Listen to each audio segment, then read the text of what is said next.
I'll ask you some questions. So yeah, what do you think is the biggest storyline on offense? We got Rams Talk on here. Make sure to go subscribe to his channel because he makes Rams content all the time. He's got great quality content.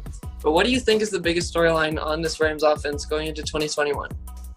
Wow, I mean, I think there are a lot of storylines, but and Stafford is the easy one, right? So like just saying, oh, how's Matthew Stafford going to fare?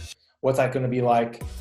It's kind of like the easy answer, but I'm just going to go with offensive line because, 2 years ago, the offensive line took a major hit, and the Rams finished 9-7. Then last year, offensive line, going into last year, I felt like if they were just at least like top half of the league instead of being like second to last like they were in 2019, they're just top half, then they'll rebound, and they did. They were top 5. So I think if the offensive line with Blythe gone, Corbett moving over, Bobby Evans, so basically a guy playing a new position and another guy's like a new starter, but he's had some reps there. But I think they're also going to be changing their offensive line kind of scheme a little bit. I think they're not going to be so zone dependent. They're going to be doing a little bit more inside running and things like that. And I think Cam is comfortable that way. They're going to suit his style like that. And then also you have Kevin Carberry, who's a new offensive line coach. We've had Aaron Cromer for years, and he's been great. But we have a new coach, offensive line coach. Like I said, 2 new guys. I'm not too worried about Austin Corbett. I think Blythe was solid. He was a very solid guy. But Corbett played very well at right guard, and he repped, I want to say, in like preseason for the Browns at center. And I don't think they're really going to get a drop off there, but it's really because how's Bobby Evans going to do on right guard? So I really feel it's offensive line because if they can protect Stafford's going to do his thing. Yeah. And the offense will be awesome. And Cam Akers is going to have a breakout season. What about you? What do you think the biggest storyline is on offense? I think that honestly, the offensive line is big. Obviously, Stafford is a big topic because of the trade. But for me, I think it's seeing how the offense changes with the new quarterback, because obviously people are all saying like the pressure's on both Stafford and McVay because now you have your guy. There's no excuses. And I think we are going to be putting you over 30 points a game like we did, because I feel like, I don't know if I'm the only one who thinks this, but for Goff to be successful with us, first, I don't know if the scheme fit him perfectly well, but also I think everything needed to be right with him. Like our offensive line in the 2017-2018 season was really good, and then you have a prime Todd Gurley who you have to be scared of, and the play action is really working. The offense really wasn't known that well yet. It was a new offense that not many people have seen, and you had a speedy receiver. Like everything was working for him, and he was successful. Obviously with Stafford, he can do well even when he's on a team that's not the best. So putting him into this scheme is going to be interesting to see how he does. And I think that we can definitely, the expectations for a lot of people is like, if we don't make it to the Super Bowl or win the Super Bowl, it's a bust. I don't see it that way. I think if like in the next 5 years we don't do it, that's definitely like, okay, well the Rams didn't get what they wanted. But I think Stafford brings a lot more. But my big storyline is to see how McVay uses all these different pieces that he has, because that's what I'm wondering about. With you have Cooper Kupp and Robert Woods obviously as your main two, and then Deshaun Jackson, I think he's going to be plugged in a little bit more throughout the offense because they don't want him to get injured too much. I think he's going to be plugged in for different packages. And then Tutu Atwell, who I'm not sure what you think about this. I don't know if they're planning for the future with Atwell for when Jackson leaves, or if they're going to have packages where they're both in. And then obviously I think you've heard about like with Jacob Harris, he's been impressing a lot of the coaches, everything. So I think it's just seeing how McVay puts all those different pieces together and knowing that he has a quarterback that can do a bunch of different things, a bunch more than Goff, that helps because you're going to see a bunch of different packages. So just seeing how the offense all gels together, I think is going to be fun. Yeah, I mean, I totally agree because it's definitely going to evolve because last year, like you said, Goff was limited. That offense, was so risk averse. It'd be 3rd and 9, and they'd throw a screen. Like they were so all the time. They were so afraid of taking chances because they didn't trust Goff. obviously that's not going to be the problem now. You know what I find two things interesting about what you just said. You didn't mention Van Jefferson. He's such like a forgotten guy. Oh yeah, I forgot that guy. Yeah, with like all the new so it's like you have Kupp in the slot, Woods outside, Van outside, Deshaun outside, maybe Tutu in the slot. So it's like you really can kind of rotate all these guys through, you know, depending on you know how you want to stretch the field or you know what kind of concepts you run. I mean, it's really just unlimited. It gives him so much versatility. And then Jacob Harris, you know, all this buzz about Jacob Harris, I actually messaged I commented on one of Jordan Rodriguez's articles about her OTA observations or minicamp observations, and I said, "What's the deal with Perkins? You know, is he taking any reps with the ones?" And she said, "If he takes reps with the ones, I will tell you." Meaning that Jacob Harris has surpassed Bryson Hopkins, and which is crazy. And then when I think about that role, like the tight end number 2 role, especially in last year's offense, how many times did you see Gerald Everett acting as like a fullback, or pulling and blocking? And so it makes me wonder, like, are they going to run those same kind of things? Or, and is that going to be Jacob Harris's role as well as being a fullback too? Or is he just going to be kind of like, you know, one of those, what is it, the X or the Y tight end, the one that does more of the receiver like Gerald Everett was. So like, I'm with you in terms of how's this all going to come together? Because we're going to see an offense like, unlike we've seen before, the Sean McVay offense will evolve once again. Yeah, and I completely forgot Van Jefferson, and I'm actually really excited to see what he can do, because I think that a lot of people were calling him a bust last year or things like that, but I don't really think that that's fair because he didn't get that many reps. I think it was more Josh Reynolds that was getting that, and I don't think that McVay really likes to play rookies, so at least on the offensive side, we saw someone in the defense, but I think that's going to be interesting to me, because with Jacob Harris, I don't know if they're thinking about putting him at the number 2 tight end position, like you were saying, or as in certain packages a wide receiver, because he has speed, obviously, and he can go up and get it. And that's what makes me so curious, is because I know that with Stafford, watching what he's done with the Lions, he really likes the big targets. Like even Tyler Higbee, I think, could have a big year, but he likes the big targets and to throw it up and trust the guy to come down. And I think Jacob Harris could be that guy. But I think what Van Jefferson does was really overlooked, because I think his route running is really good. I think his footwork and his hand movements are really deceptive when I was watching some of the film breakdowns people made. And yeah, I just think, I say this all the time, but I think this offense is now going to be like McVay's playground. Like, he has all the pieces that he wants. Obviously, if the offensive line can perform, I think that this is just pretty much like his playground, because he's got all of these different pieces. And I'm just excited to see what it looks like, because it was frustrating last year. I feel like there were a lot of winnable games that we had, like the Jets game, even the Dolphins game. They didn't do much on offense. But now without Goff, I think that's going to help a lot. Yeah, I mean, it's just plain mistake free, you know? Yeah. And you know, I think the big thing is when you watch that Green Bay game in the playoffs, and the big difference was, and Goff played well. You know, I'm not going to say Goff was just completely terrible at everything he ever did, right? He played well in that game, but you could see the difference between a quarterback who just doesn't need the coach telling them what to do all the time. A quarterback who's just like the coach himself, right? Aaron Rodgers he saw everything. He diagnosed everything. He made the right reads. He made the right throws. He was in complete control. And, you know, Goff might have had some of those moments in his career, especially in 2017, 2018, but there really is a difference between those kinds of quarterbacks. And Matthew Stafford is one of those guys where Sean McVay, you know, when he just said like, oh man, you know, damn right, I'm in a better mood. It's because he doesn't have to baby Matthew Stafford. He doesn't have to micromanage Matthew Stafford. And Matthew Stafford can basically make the read, make the throw, and you know, like you said, the games lost last year were just how many. It's a difference between, like in the Tampa Bay game, Jared Goff threw 2 interceptions, right? But you could live with those because, you know, they were in the coverage. he was trying to make a throw, and it was like it was fine. The receiver had somewhat of a chance, but then there were turnovers where like the Seattle game where he just threw it to no one. The Miami game, he had 2 games where he threw it to a defensive lineman, like just right into their numbers.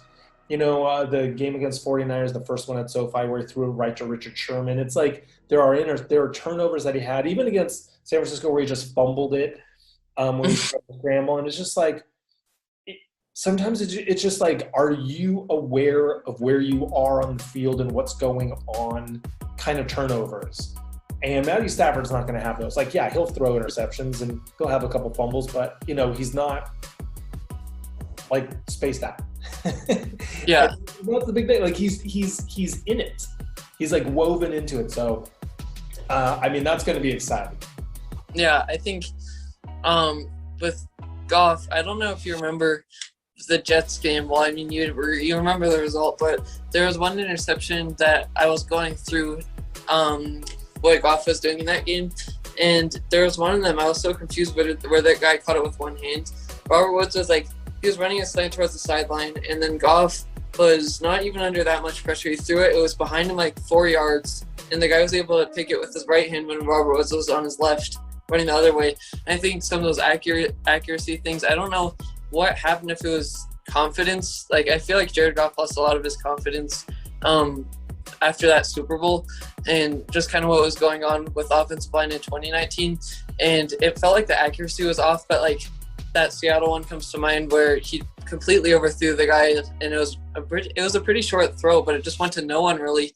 And yeah, I think having a guy like Stafford, I don't think Stafford's ever going to throw towards a defensive lineman like Goff on a screen. I don't think we'll be seeing as many screens as last year either, because you're going to be more aggressive. But I think that even Goff, with some of the balls he was throwing, first, they weren't always that many spirals, and obviously that's nitpicky, but there were almost balls that were just kind of floating there. And I feel like if Stafford were to throw to the defensive lineman, since he has all that zip on the ball and the speed on the ball, it's not going to be as easy to intercept it. But I think that Stafford obviously makes a big difference in this offense, and being that McVay was actually able to handpick the guy instead of just inherit him and use him the way he wants, I think that's going to help. But just a quick question for you. This is not really Rams related, but just Goff related. How do you think he's going to do on the Lions? Part of me thinks maybe a change of scenery would be good, but he doesn't really have a great supporting cast. And I think that's going to be it'd be one thing if he was going to, let's say, like, I don't know, I'm trying to think of a team like the Browns, or if he, a team that had some, like, a good running game and a good, or like the Broncos or something. Yeah. If you went to the Broncos, but if you went to the Broncos, then I would say he probably wouldn't do too well the second half of the season because of cold weather, right? So, I think he's just in a bad situation. However, perhaps a clean slate does the trick. The thing with Goff, and I think this is what kind of drove people crazy, including myself, was just wondering, like you said, what happened. Was it a loss of confidence? Because, he's got a great arm. Yeah. We've seen him make amazing throws. Like that Minnesota game from a couple of years ago, that was one of the best QB performances of all time. And you've seen it. So to answer your question, I'd say he's going to be a bottom half quarterback. I think he'll be like a 20 to 23 rated QB probably. Just because, I'm trying to think of the weapons that they have. They have DeAndre Swift. I'm just like, who do they even have a receiver? They have Hawkinson, but I think they have like Quintus Cephas. I think there are a bunch of no-name guys. I feel like that people just don't really know that well. I know that Hawkinson's good and then Swift is good. Obviously, I think a big thing for him is the offensive line is improving, especially with the Penei Sewell pick. My thought on him is obviously when he has a chip on his shoulder, that's my only thing. Like, will he try to prove the fans wrong? And like, he loves to do that. Obviously, we've seen it from him, and he said it. He seems refreshed there, and I feel like going to a team that doesn't have that many elite guys at wide receiver, I think they'll definitely have to build that up. But I think that one thing that may help him is that the Lions really are building up that running game, and I think having a good running game always helps Goff, as long as you don't make the game on him to win and make him be making the passes to win. I feel like he'll be solid, but I definitely think that we got the better end of the deal with Stafford, obviously.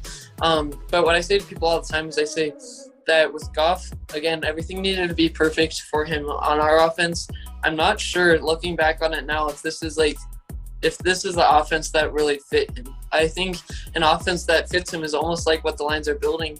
Obviously, we haven't seen it with their new head coach, but they're building a strong running game, building up the trenches on both sides of the ball, and then having a big target like Hawkinson. I feel like he'll trust him a lot. And then all you got left on the offensive side is just get big playmakers at wide receiver, which obviously is a lot to ask for, to be finding those. But yeah, I think that where Goff went is a scheme that he'll like, but he definitely needs more weapons, like you're saying. Yeah, and I mean, the thing is with Goff, if he just didn't turn the ball over as much, I think he'd still be around. Yeah. Like that's the huge thing. He just couldn't take care of the ball, and it killed. Like, we lost 2 to 3 games last year because of just directly related to his turnovers. And if somehow can limit those in Detroit, then I think that's the key to success for them, is him just not losing the ball all the time. But yeah, I mean, listen, how the way the organization is going for the Lions, I totally agree. I think they're building it the right way, and they probably view Goff as their bridge quarterback. So I think it's a lot easier to build the roster around and then bring in the quarterback. Because you look at the Rams, the St. Louis days, like, they got Sam Bradford, but they had nothing. They had nothing, no offense around him, and they didn't even address the offense, and they made some terrible picks while he was injured all the time. But you have to kind of you build around it, then you get your quarterback and you drop it in. Like, look at the Broncos. You take the Broncos, like you mentioned, you drop a top quarterback on that team, and they're going to be a solid team, like a major contender. So yeah. So yeah, I just wanted to touch on that and get your thoughts on that, because I do think a lot of fans in some places were out of line by just keep on consistently calling Goff trash. I know that for me, he was a quarterback. I wish he just still kept on playing up to par, because if he kept playing like he was in his best 2 years with us, then he could have definitely won some Super Bowls. But yeah, I just wanted to get your thoughts on that, because a lot of people are thinking a ton more interceptions and touchdowns. I'm not thinking that, but I just wanted to see what you thought. And then now moving into the big storylines on defense. What do you think the big storyline on defense is? Gosh, I mean, you kind of go to every position group, and that's a storyline, like the defensive line without Brockers, and without Morgan Fox, what's going to happen there? Who's the outside linebacker opposite of Leonard Floyd? Can Obo stay healthy? Terrell Lewis, is this just the game, work load management right now? Who's going to be opposite him? I feel like, inside linebacker is actually going to be kind of interesting, because, you will have Traven Howard back, and we'll have Ernest Young. So is it Young? I think it's Jones. Sorry, Ernest Jones. Yeah, Ernest Jones. And so you have 2 guys there now to fill the depth. So that'll be a better position group, hopefully. So all these, that being said, I'm still really intrigued about the secondary, because, John Johnson hurt, losing him hurt. But what we saw from Jordan Fuller, I feel confident that he could be a pretty good John Johnson replacement, if he stays healthy. And then Troy Hill, last year was Troy Hill's first real starting year, from beginning to end, right? So we lost Troy Hill, and a lot of people are like, man, we lost, and losing Troy Hill, I would rather have Troy Hill than not, but it's not like we lost a 5-year starter multiple Pro Bowl guy, So I think that replacing those two guys, the safety group, I think Nick Scott actually is ascending. I feel in a weird way, Taylor Rapp is, I don't think he's doing anything wrong, but I think he's kind of the odd man out. I know that feeling too. Yeah, between Burgess, Fuller, Nick Scott, and even, you had David Long in there in terms of, being a quarter, in the secondary. So I think it's going to be really interesting to see how this plays out. I think Terrell Burgess, if totally healthy, it's going to be Burgess and it's going to be Fuller as the starting two safeties. And obviously Darius Williams and Jalen Ramsey. And then, Jalen Ramsey, they still want to use in the star position a lot. So then who's going to be, along with Darius Williams, the other outside guy? That's probably going to be David Long. And then Taylor Rapp's going to be, in there in kind of like a 3 safety package, which they call the penny. So Nick Scott will be in there too. So, I think just like how the whole secondary plays out, because last year, going into last season, I was fully expecting David Long to be the nickel corner, but he filled in, he got some reps here and there, but it was really Troy Hill and Darius Williams. Going into last year, Darius Williams and Troy Hill hadn't done a lot for the Rams. And they came out of it like MVPs. So it'll be interesting because I believe in the Rams coaching and evaluation. So I feel like whether it's David Long or Burgess, I think that these guys are going to come in, and I don't think the secondary is going to lose much. But it'll be interesting because John Johnson led the team in tackles last year. Who will lead the Rams in tackles this year? That's my question to you. Okay, so that's a difficult one. I think, I completely agree with you with that secondary. And obviously the whole new defensive coordinator first, I still think he's going to do well because, again, like I've been saying to a lot of people, when McVay passes on people that have been in the building for a while and who have been up and running for that defensive coordinator job, and have lost it a couple times. Obviously now they're in Detroit. I think that speaks volumes about how he can do it. And when you have like superstar players like Aaron Donald and Jalen Ramsey on the team, and Leonard Floyd and Darius Williams, stuff like that, that's going to help out. I think our defense is still going to be good. And I don't know why. For some reason, I feel like Robert Rochelle will beat out David Long for that third cornerback position. I don't know if that's just me, but for some reason, unless he improves a lot, I haven't seen a lot out of him. But at the same time, he hasn't had that many reps too.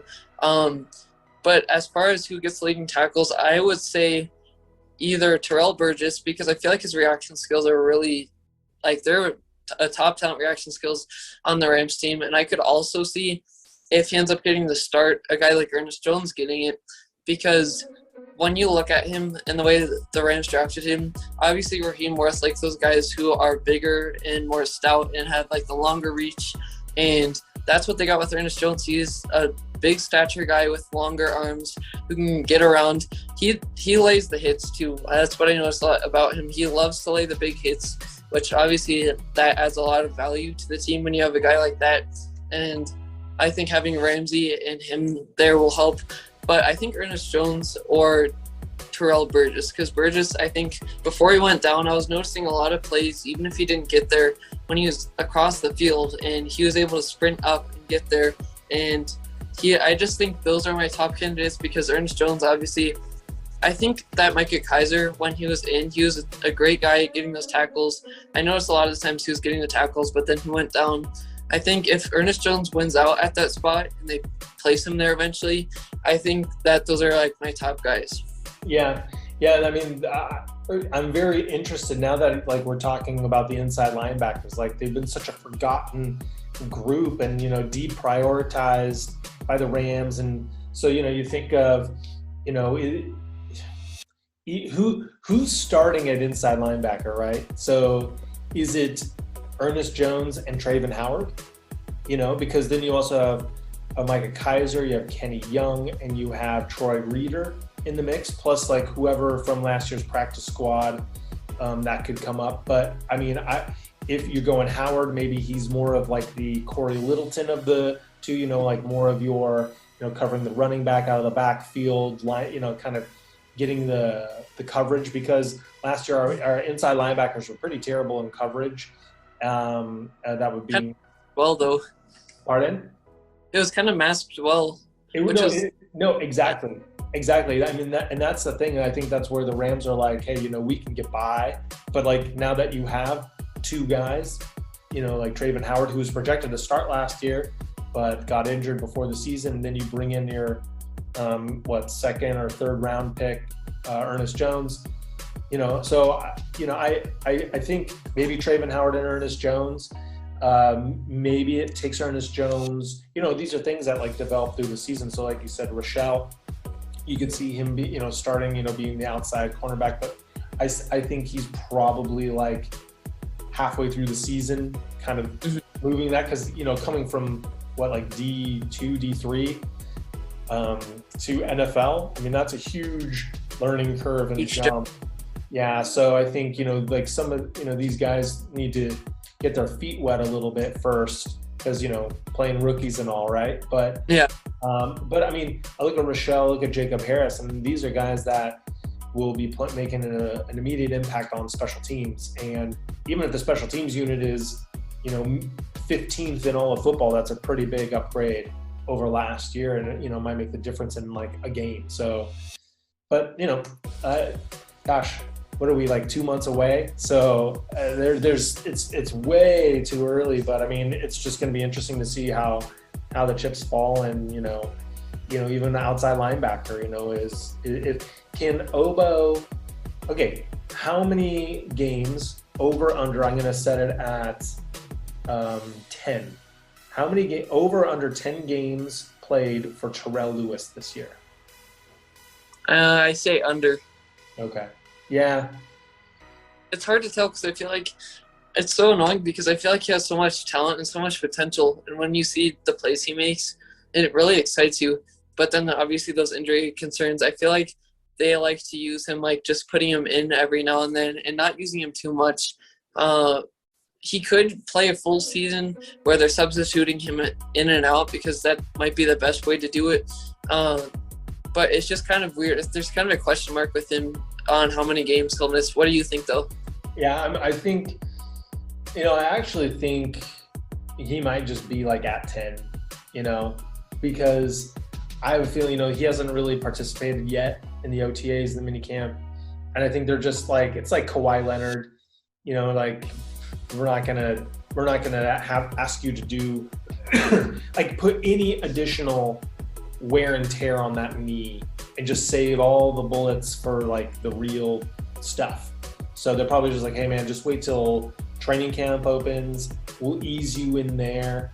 You probably won't play much in the preseason, like just keep you totally fresh, and probably just, maybe he plays in most of the games, but he plays half the snaps, right? So like he's just not like a full-time starter ever.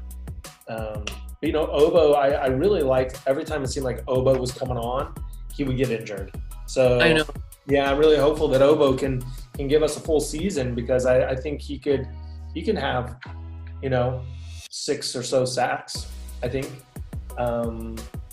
Yeah.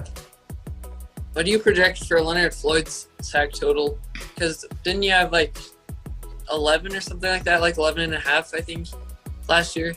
Yeah, something like that. I think he'll actually have less than that, because you look at the sacks, and I mean, they were clustered. So, like he had, 6 sacks or 5 sacks against just the Seahawks. Like half of his sacks came in like 2 games. So,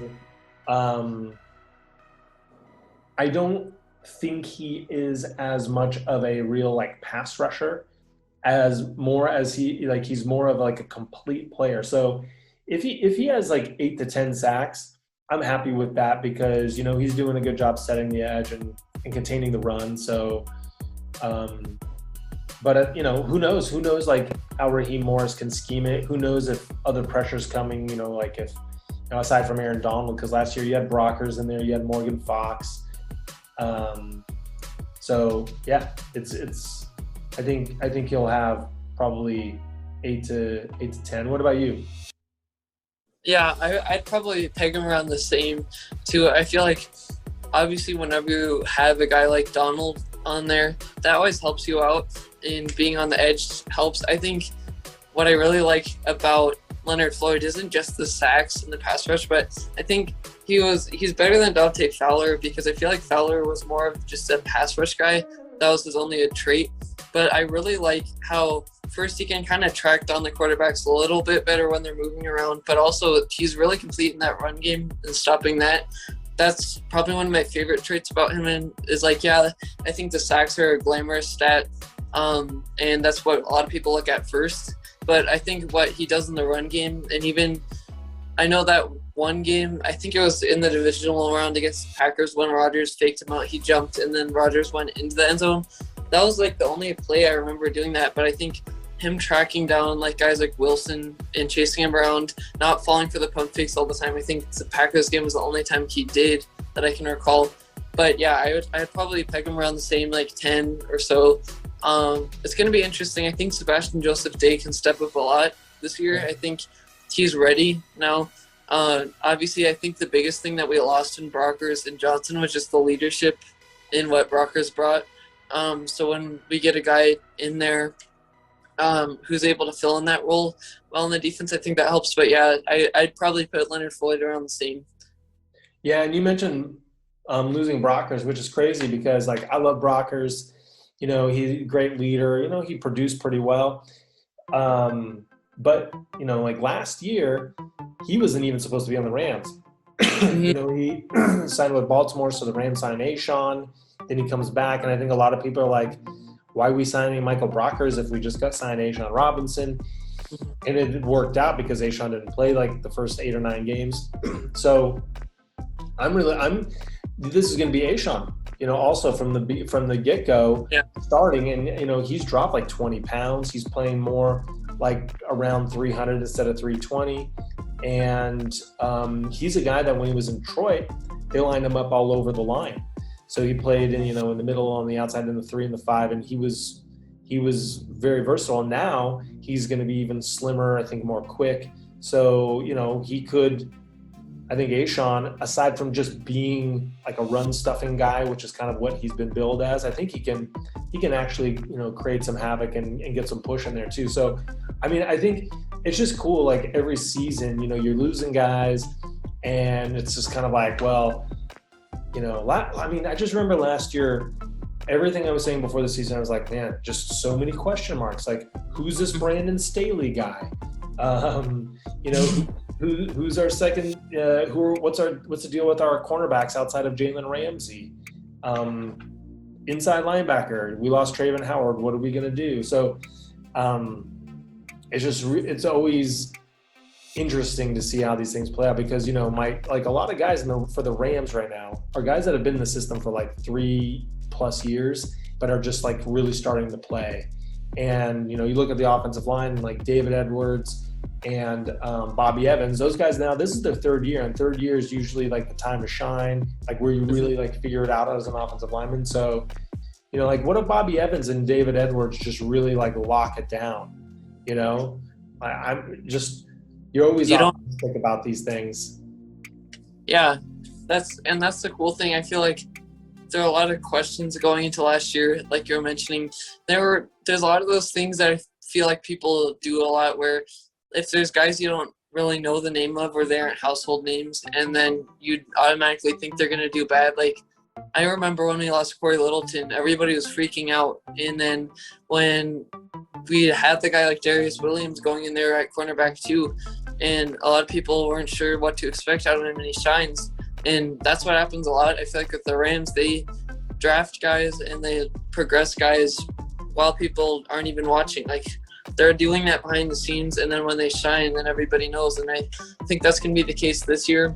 And I'm excited to see what Traven Howard does, because he seemed locked in and ready to go. And I don't know if you listened to, I forgot what it's called, the Rams Revealed thing with JV Long, when he interviewed Traven Howard. He seems excited for the season if he goes in there. I think he does give a lot of those things, like stopping the run, but also the coverage. I remember that they were discussing it when he broke it up against the Seahawks. He's got good coverage skills. So yeah, I think that that's almost the case with the Rams every year, just because people don't really know their names or they haven't seen them much. They aren't expecting much or they're worried, but it's going to be exciting to see how this plays out. Yeah. Yeah. I mean, when we get to training camp, this is when the depth chart's going to happen. This is when, unfortunately, some injuries are going to happen too. One thing we didn't even have to talk about was the kicker, so like I think Matt Gay, I feel like he did awesome last year, and we don't have the Sloman McGinnis. There was a third guy last year. I can't remember. Was it Lirim Hiralahu? Something like Hilu. Oh yeah. Yeah, like those three guys, and Sloman was just oof. So like now it's just like, oh yeah, Matt Gay, unless he melts down in training camp, but I don't think he will. So yeah, it kind of feels, I think with Matt Stafford, I think like like things are at least stabilized, because on offense it's going to be competent, and defense, even if they're not number one, I don't think the Rams will be number one, but if they're still top five, then I'll take it, a top five, and they could be a top five offense even. So it's going to be cool. Are you planning on going to any games this year at SoFi? Making the trek? I wish. I'm not going to any games this year. It wasn't because of this, but I just heard about the traffic last time, for their open practice, how long that was. But I would want to go to SoFi sometime. I haven't really checked out the prices yet or anything like that. I know that I'm going to be going to the Broncos and Rams preseason game. I think it's the last one. Yeah, I think it's the third one. But yeah, I'm not sure if I'm going to go there, but I definitely want to go out there sometime. What about you? Well, I'll be in LA around Christmas time, and they play the Seahawks there, and so I'm going to try and get tickets to that game. So that's tentatively what I've got. I might even be back in LA around playoff time, so that might be another opportunity. But yeah, I can't wait to go to SoFi and check it out. So yeah, I just want to be there in person, because you see the videos, but I bet it's so different just being in there and being in the atmosphere. I was really tempted to go to that open practice, even though it was just practice, because I was like, it's free and you get to just like walk in and watch.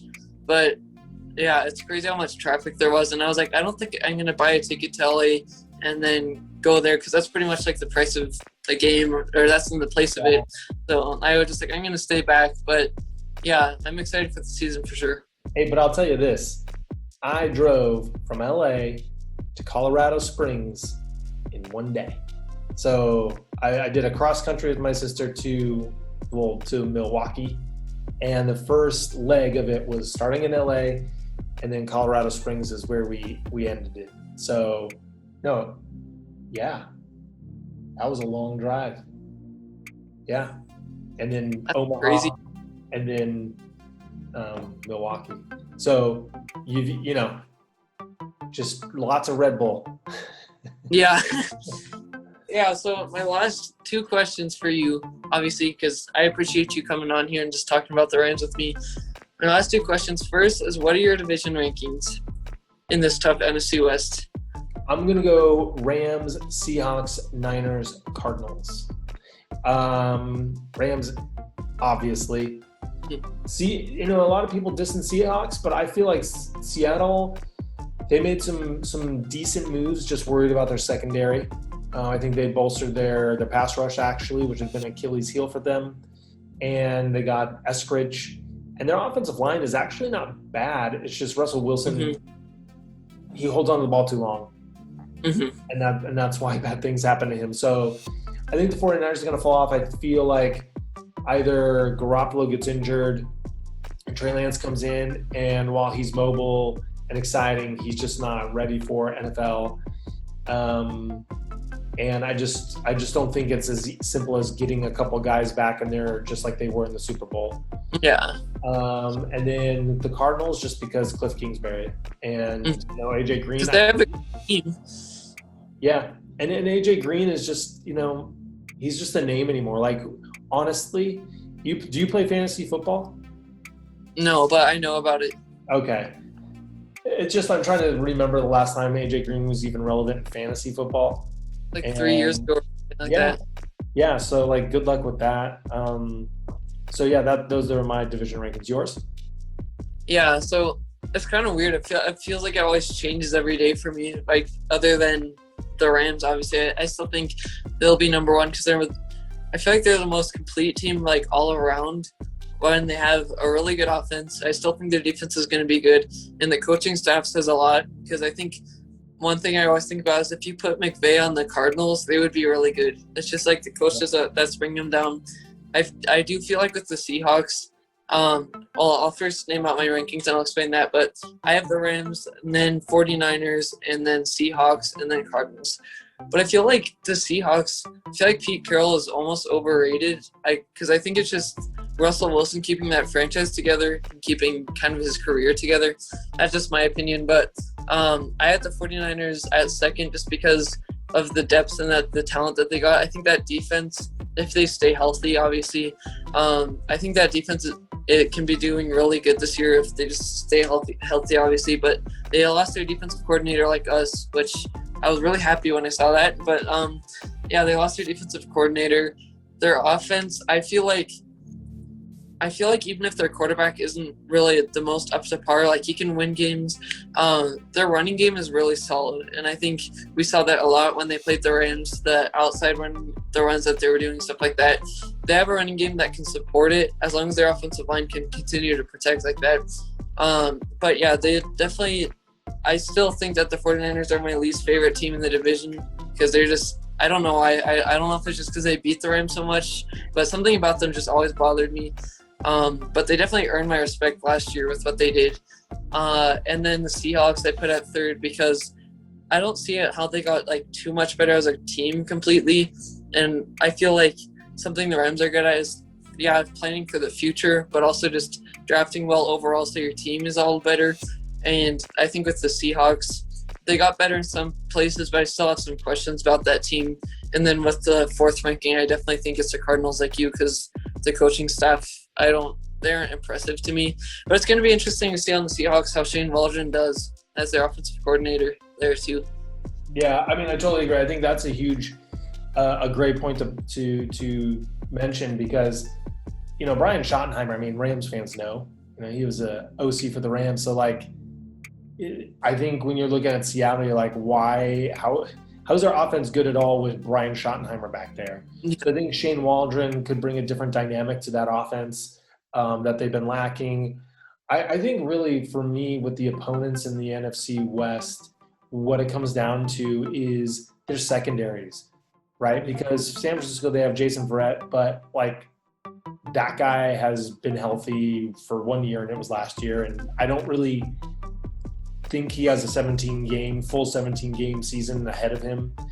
Outside of him, they've got some guys that can elevate, but nothing like, even though Richard Sherman was injured last year, when he was healthy, he was awesome. And and in Seattle, they lost, Griffith and Dunbar. So like, their secondary, like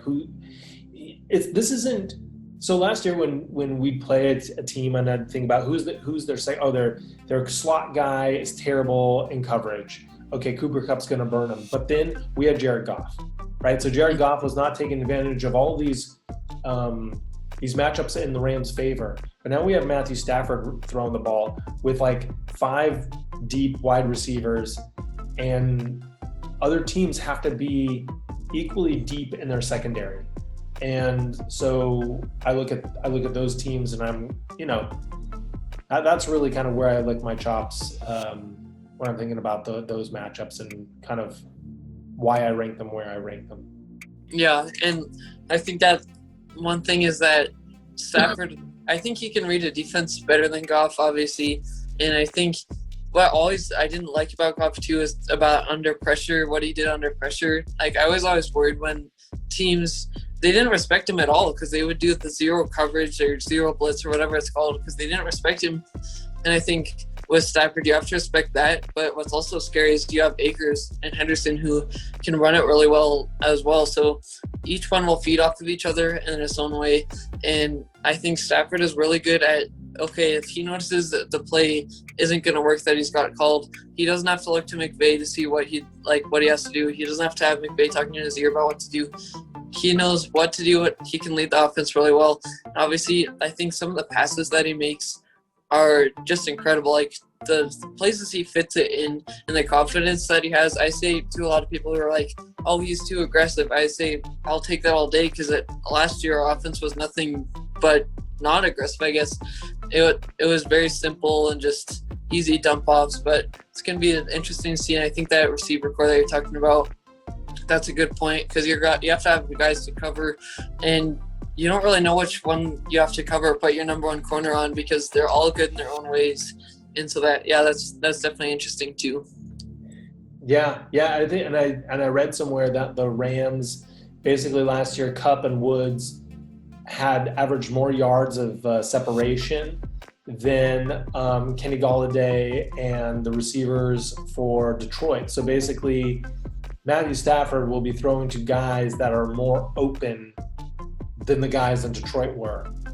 And it's not because they have better talent or more talent or like better athletes. It's just because they're more refined and they know how to get separation, whether it's with their footwork or the route running or whatever. So I think Matthew Stafford's going to be in for a treat when he's like, oh, wow, like, you know, these guys in the Rams are at like an extra yard open all the time.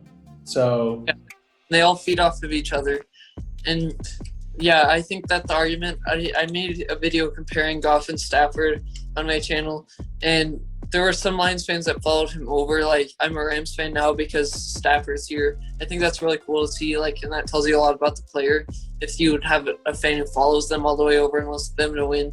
But there were a bunch of comments saying, like, well, Stafford obviously is over-aggressive, which I don't care, because I think being aggressive when you're down 20 points, that's what you have to do, because he was down points all the time. And even so, I would take that over just being simple and taking 2-yard dump offs all the time or not knowing what to do. But I think his stat that gets way over enlarged is that he hasn't won a playoff game. And that's what a lot of people are mentioning in my comments. They're like, well, you think that Goff is worse than Stafford, but Goff won playoff games. I was like, yeah, but look at the team around him. And I think Stafford, with the team around him, it's not like he can't win playoff games. Obviously, there were some games where he could have done better, but I think that this is the best team overall. And I think that argument is just a little bit too enlarged just to say Goff is better because he's won more games. But you have to look at the situations. Yeah, the narrative about that is just ridiculous to me, because Stafford never had a defense like the Rams.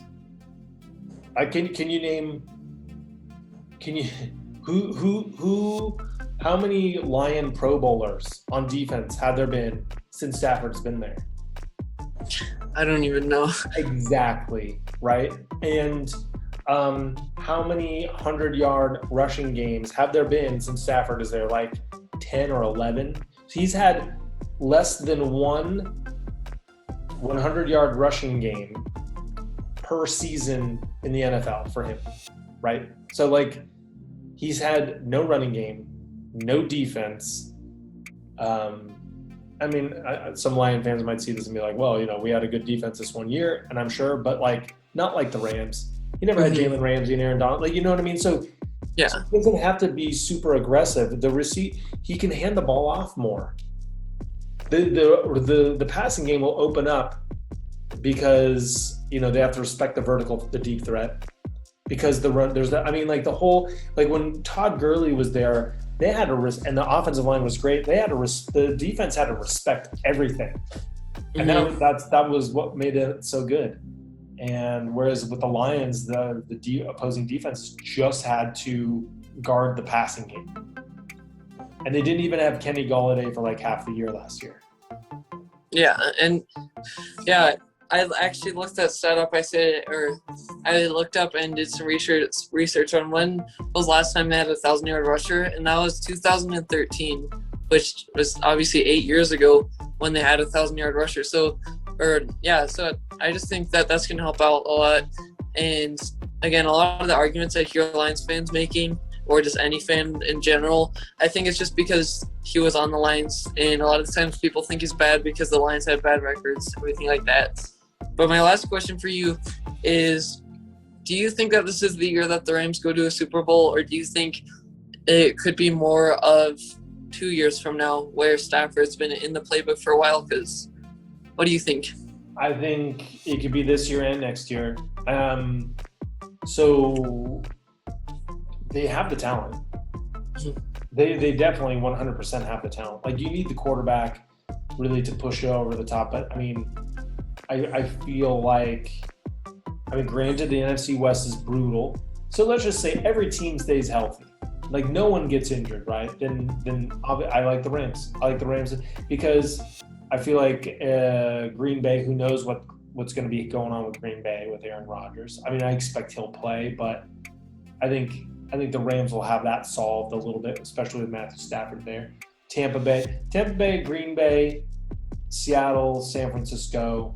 I'm trying to think, anyone else from the NFC West or the NFC that you feel is Yeah, that's the thing. I can't think of any more teams that have been like proven to win, because obviously with Breeze retiring, the Saints aren't that much of a threat anymore without Breeze. I can't really think of ones that come to mind. I feel like the Bears would be good if they had a good offense, but they still need to prove that. But yeah, there's not that many teams that I can think of at that. Yeah, Dallas, but I mean, Dallas is a kind of always meltdown team. I don't think the Washington's there with Fitzpatrick. I don't think the Falcons, obviously. So, yeah, I mean, the Rams, I think, can come out of the NFC West. And then really it's just Tampa Bay, Green Bay. Which we beat Tampa Bay. Pardon? I said, which we beat Tampa Bay too. We've proven that we can beat them with Goff, so I think we can still beat them. I could definitely see us playing them twice too, because we play them in the regular season. I could see it being a Tampa Bay and Rams championship, the NFC championship game. But for me, I don't even know if Rodgers will just sit out if he doesn't get traded, or I don't know what he's going to do. Obviously, that's a big question. But even if he doesn't, like you said, I think with Stafford, I think we can definitely win that. Because even with Goff, we almost won that. And so I think that we have a big chance at it this year as well. And yeah, I'm excited to see how this whole thing comes together. Obviously, again, like I said to other people, when you get hyped in OTAs from watching Stafford throwing it and stuff like that, then you know that it's probably going to be a good season. Because I think just seeing where he can put the ball in. I don't know if you saw that play where he threw it to Cup in the back corner of the end zone that caught it with one hand. Yeah, just knowing that he can trust the guys like that, I think it's just going to be a really fun year. But yeah, I appreciate you so much for coming on. And yeah, again, guys, if you're still watching at this point, make sure you subscribe to Rams Talk, because he just makes Rams content. He likes to do the pre-games. Are you going to be still doing post-games this year? Yeah. I'm going to, once training camp starts, I'm going to be motivating it back around. But yeah, it's going to be the pre-game and it's going to be a post-game. And a lot more live streams. So yeah, thank you for having me on. It's great to finally talk to you and just always talk Rams. and really cool to see your channel grow. Yeah. So definitely thank you guys so much for watching. Horns up and God bless.